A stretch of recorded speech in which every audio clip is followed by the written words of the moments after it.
Bonjour à tous, je suis Rita de la chaîne Ayurnatul et soyez les bienvenus à cette nouvelle vidéo de questions-réponses sur la Prakriti. Donc j'ai fait il y a un bon moment une série de 11 vidéos où je parle des différentes constitutions de base, les constitutions simples, doubles et triples.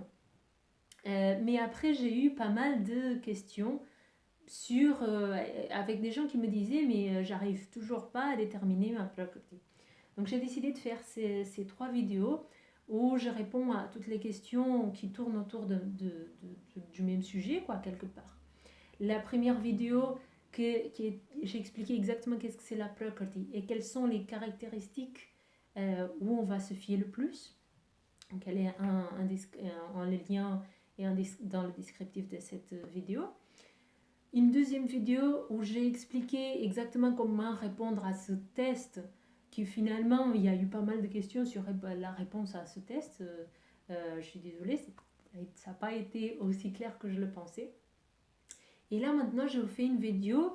C'est quelque chose que je n'ai pas du tout encore parlé dans cette chaîne, mais c'est fondamental. C'est une des clés de l'Ayurveda. C'est que si on n'a pas compris ça, on ne peut pas comprendre la suite. On ne peut pas comprendre la Prakriti, on ne peut pas comprendre les doshas, on ne peut rien comprendre. Okay, il s'agit des Gurvadigunas, les qualités aux caractéristiques, les 10 caractéristiques opposées qui sont la base de l'Ayurveda.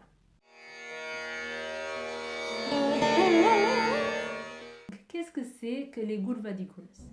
Les Gurvadigunas, ce sont 10 paires de caractéristiques qui sont opposées. Okay, ces caractéristiques, elles ne sont pas dans les textes de référence de l'Ayurveda, mais c'est une connaissance qui précède l'Ayurveda. C'est une connaissance qui est dans les hindous et ils l'ont de base. Donc c'est quelque chose qui nous manque et que parfois les écoles en Ayurveda ne parlent pas de ça. Par contre, c'est tellement étrange à notre vision occidentale que si on n'étudie pas ça, ben, on ne peut pas comprendre la suite. On peut comprendre un peu qu'est-ce que c'est le Vata, Pitta et Kapha, on peut, mais il nous manque la base, la clé, ok? Et la clé, c'est ces Gurvadigunas. Donc, je vais vous parler de ces 10 paires de caractéristiques opposées, un par un, et vous allez comprendre un peu mieux qu'est-ce que c'est quand on dit je suis Vata Pitta ou je suis Kapha Pitta. Qu'est-ce que ça veut dire exactement? On sait par exemple que le Vata, il est sec, il est bougeant, il a le mouvement tout le temps, il est instable, il est froid. Donc tout ça, ce sont des caractéristiques. Ok? Donc savoir quelles sont les caractéristiques de quelque chose, c'est fondamental. C'est toute la matière dans cet univers, et c'est expliqué par le Samkhya, aussi une information qui précède à l'Ayurveda. Tout dans cet univers, toute cette matérialité, elle est basée dans ces 10 paires d'opposés, ces 20 caractéristiques différentes. Ok? Donc une fois qu'on a compris ça, on pourra mieux comprendre la suite. Donc, premier paire d'opposés, froid et chaud, Shita et Ushna. Ok? Shita et Ushna sont souvent traduits par froid et chaud. Ok? Facile à comprendre. Je mets un glaçon sur ma peau, c'est froid. Ok? Je prends une douche où je mets la température au maximum, c'est chaud. Ok? Et ces caractéristiques-là, elles vont avoir des conséquences dans ma peau. Quand je mets un glaçon là, qu'est-ce que ça fait? En plus de la froideur, ça va devenir dur, ça peut même brûler parfois.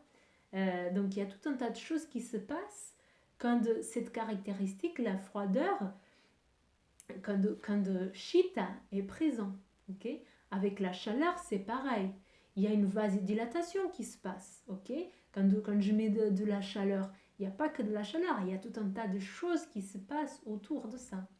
Donc voilà, le premier paire d'opposés, c'est ça, le froid et le chaud. Donc au niveau de nos doshas, qu'est-ce que ça va donner? Shita, le froid, va augmenter Vata, va augmenter Kapha, parce que de nature ils sont déjà froids, et va diminuer Pitta. Et l'opposé, avec le chaud. Deuxième paire de caractéristiques opposées, Snigdha et Ruksha. Snigdha au Sneha, il y a même un traitement qui s'appelle Snehana. Et Sneha au Snigdha, c'est en sanskrit ce qu'on traduit beaucoup pour onctueux, au graisseux. Et Ruksha, c'est donc le sec. Donc on a Ruksha qui est par exemple très typique de Vata. Vata, c'est, rappelez-vous, c'est l'énergie de l'air, du vent. Donc le vent, quand il nous touche, il fait quoi? Il assèche notre peau. Ok, donc Ruksha, c'est sec. Donc c'est typique de Vata. Et son contraire, Snigdha, donc c'est tout ce qui est onctueux, tout ce qui est graisseux, typique de Kapha. Ok, il y a un peu chez le Pitta aussi. Donc ces deux paires d'opposés, qu'est-ce qu'ils vont faire? Mais Ruksha va augmenter Vata, va diminuer Kapha et un petit peu Pitta aussi. Et Snigdha va augmenter Kapha et un petit peu Pitta. Pourquoi il augmente un petit peu Pitta? Parce que Pitta, c'est le feu contenu dans l'eau. Donc l'eau, c'est aussi onctueux. Okay, c'est l'eau qui est contenue, l'eau qui est dans le Pitta, ce n'est pas de l'eau comme l'eau translucide qu'on boit. C'est une eau qui est snigdha. C'est une eau qui est sneha. Donc, il y a cette onctuosité. Okay? Donc, forcément, cette qualité sneha va augmenter un petit peu aussi Pitta, même si elle n'augmente pas autant que Kapha. Et elle va, au contraire, diminuer Vata. Donc, pourquoi il faut comprendre ça? Parce que là, pour l'instant, je reste très théorique. Mais c'est quand on a compris ça, on sait que si ma peau, elle est sèche, je vais mettre de l'huile. Et je vais mettre de l'huile qui soit onctueuse, qui puisse pénétrer. Je vais la choisir en fonction. Okay? Si ma peau est froide et sec, comme le Vata, je vais utiliser l'huile de sésame parce qu'elle est réchauffante et elle est très onctueuse et elle pénètre. Okay? Donc c'est pour ça, parce que des fois on ne sait pas forcément quelle est notre prakriti, mais on a déterminé que telle chose ou telle chose se passe. Donc on va le donner l'opposé. C'est à ça que ça sert. Okay? C'est pour ça que les Gurvadigunas, ils sont essentiels. Et c'est passionnant, parce que si on a compris les Gurvadigunas, et là, on est moins focalisé sur quelle est ma prakriti, parce que je sais qu'est-ce que je peux faire aujourd'hui pour améliorer mon état de santé. C'est-à-dire, je vais donner le contraire. Okay? Je vais continuer.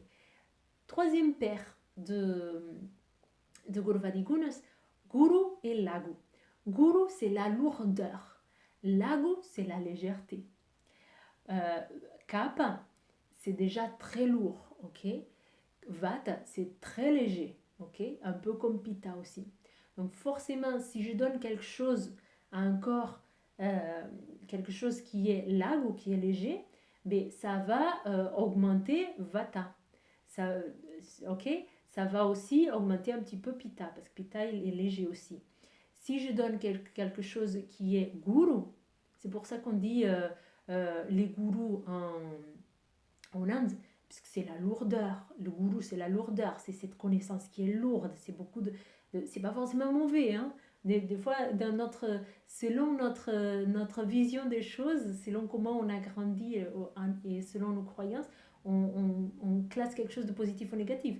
Mais là, on n'est pas du tout dans ce cadre. Gourou, c'est quelque chose de lourd, c'est pas forcément négatif. Okay? Donc, ça peut être quelque chose, une lourdeur qui est positive. Okay? Donc, Guru, forcément, si je donne quelque chose qui est Guru, qui est lourde, ça va augmenter Kapha et ça va diminuer Vata et Pitta. Okay? Par exemple, une chose qui est très concrète, c'est faire un jeûne. Okay? Faire un jeûne, c'est très Lagu. C'est très léger. Ça donne beaucoup de légèreté au corps. Après un jeûne, on se sent bien, on se sent léger. Okay? Mais si on est Vata, on se sent léger, mais si on continue à faire un jeûne au bout d'un certain temps, et malgré cette légèreté, ben, le Vata, il s'envole. Hein. Donc, ça n'a pas été forcément positif pour lui, même si on se sent bien à la fin. Okay? Et la lourdeur, c'est le contraire, c'est pareil aussi.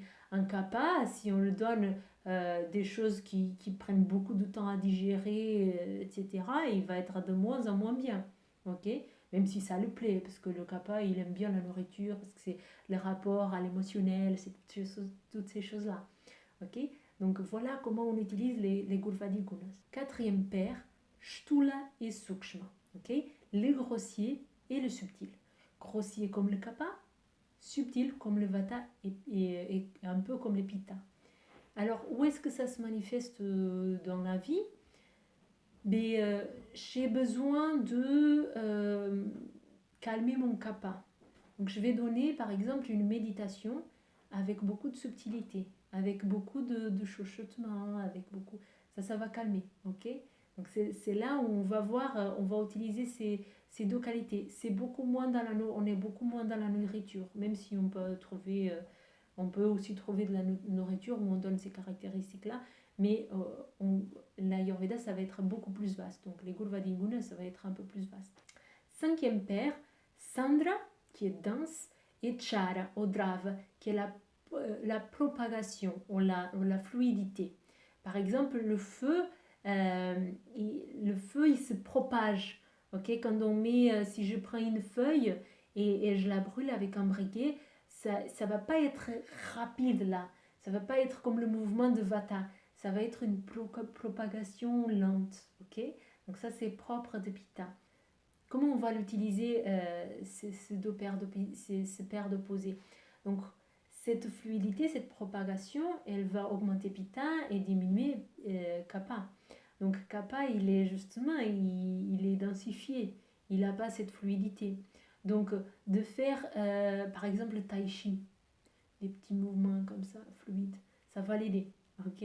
Voilà un exemple pour utiliser ce paire d'opposés. Sixième paire, Shtira et Chala. Shtira, c'est immobile, statique, et Chala, c'est la mobilité. Et c'est pas la même mobilité qu'on avait dans la propagation avec le Pitta, qu'on vient juste de voir.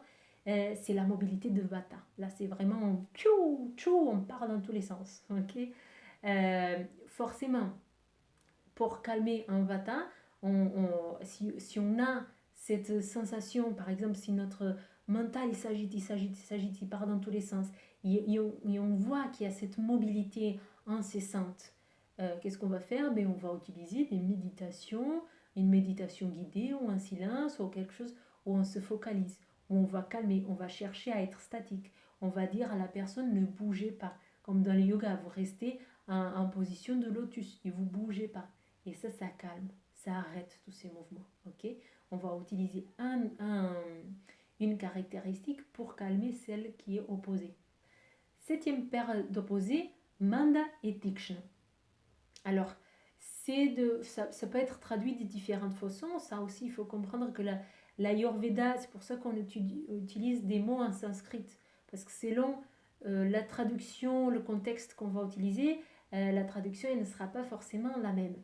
Donc, Manda, là, je vais le traduire comme lent, mais c'est pas lent dans dans n'importe quel contexte. Mais là, pour ce que vous avez besoin et pour l'objectif de cette vidéo, on va utiliser la traduction de lent.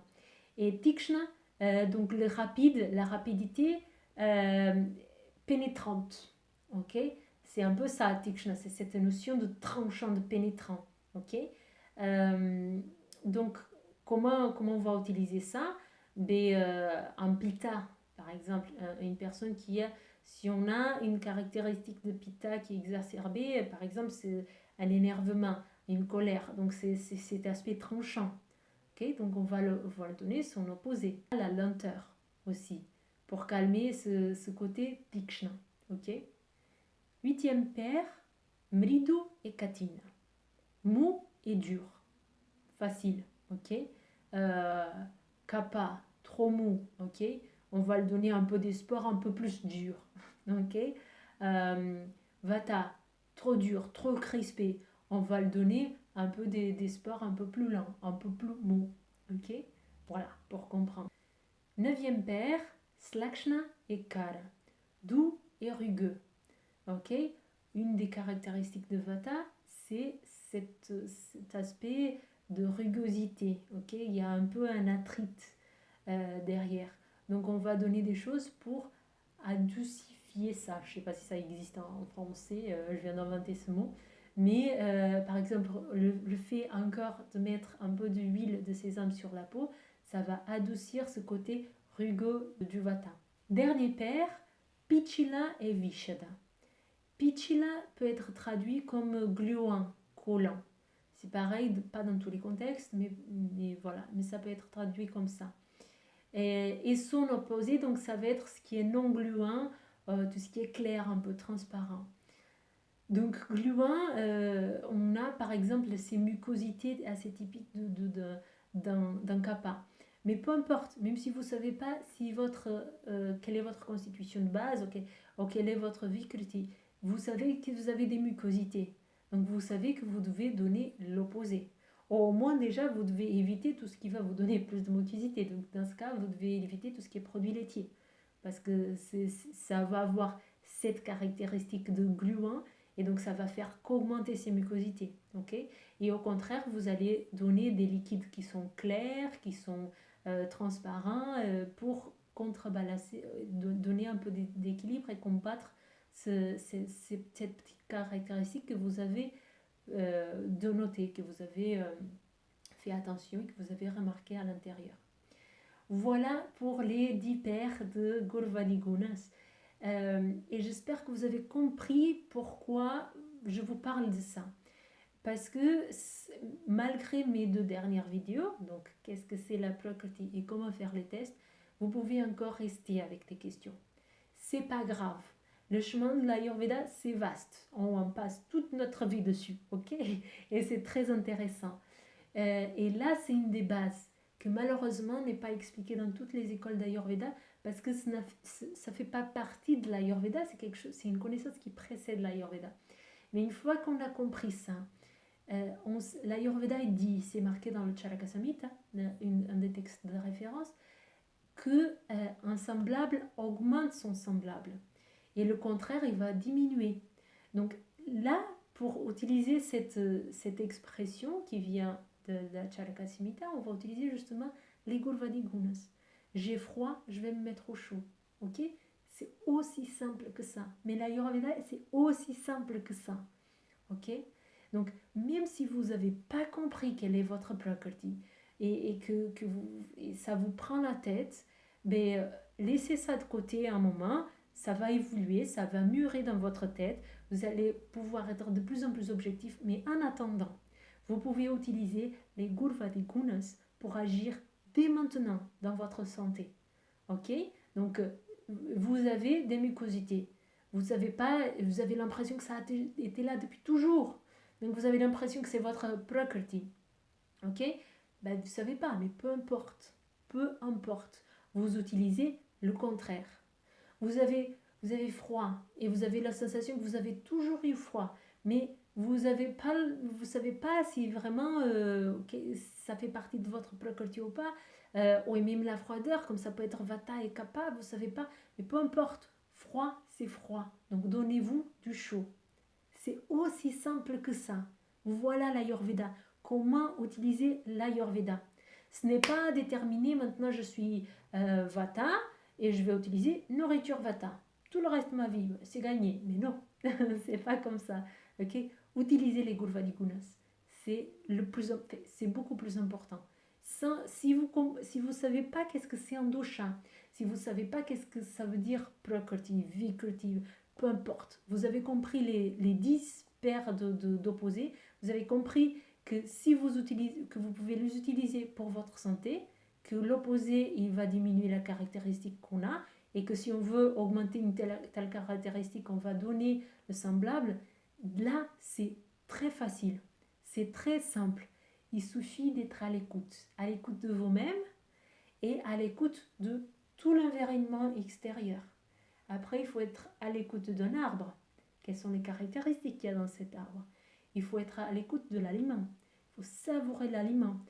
Quel est le goût qu'il me donne? Quel est le Gurvadiguna qui est dans les lentilles? Okay, les lentilles, par exemple, c'est sec. C'est pour ça qu'on ne le conseille pas pour un vata. Okay? Donc, c'est toutes ces choses-là qu'il faut travailler.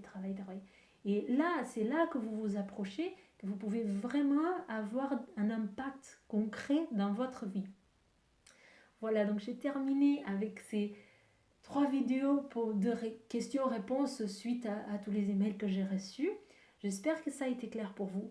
Si ça ne l'est pas, mettez-moi encore des commentaires sous les vidéos. J'essaierai de vous répondre.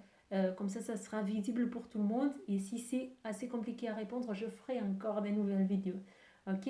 Les tests pour connaître votre prakriti. Il y a encore un lien sous cette vidéo, ainsi que les 2 autres que j'ai fait auparavant. Et je vous dis donc à la prochaine vidéo. Merci beaucoup.